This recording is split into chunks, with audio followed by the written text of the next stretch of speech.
আরে গোপালগঞ্জবাসী, তোমরা তো পূর্ব পাকিস্তান থেকে এসছিলে, তার জন্য তো বাইরের থেকে মানুষ যে নিজের এলাকা মানুষ মার্ডার করে চলে গেছে, সব পুলিশ প্রশাসনের কারণে, সেনাবাহিনীর কর্মকর্তার সাহায্য সহযোগিতা নিয়ে। হ্যাঁ, আর তোমরা ঘরে বসে বসে লালু পাপ খাও, খেতে থাকো, আরও হবে। প্রতিবাদ যতদিন না করবা ততদিন তোমাদের ঘাড় সোজা হবে না।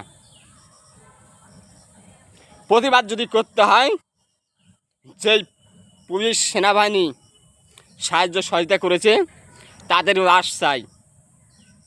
আর তাই যদি না হয়, যার কারণে এই যে কটা মানুষগুলো মারা গেছে নাহিতের কারণে, আজ নাহিতের লাশ চাই। এটাই হচ্ছে প্রতিবাদ। লাশের উপরে লাশ, কোনো কথা হবে না। নাহিতের লাশ তো হবে না আমার মনে হয়, তার কারণ সেনাবাহিনীর সাহায্য সহযোগিতা সবসময় ওরা নিয়ে থাকে।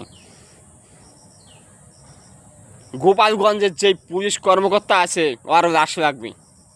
ওর যদি লাশ হয় তাহলে গোপালগঞ্জবাসীর মন ঠান্ডা হবে।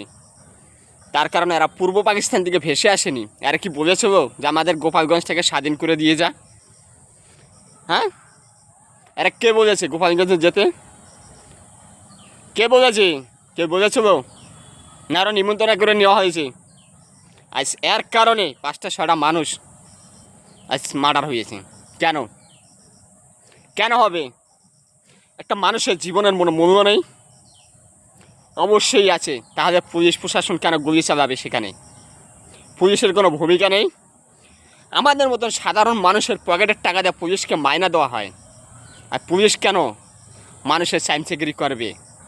পুষ্পা হোমন্দি কয়েকেরা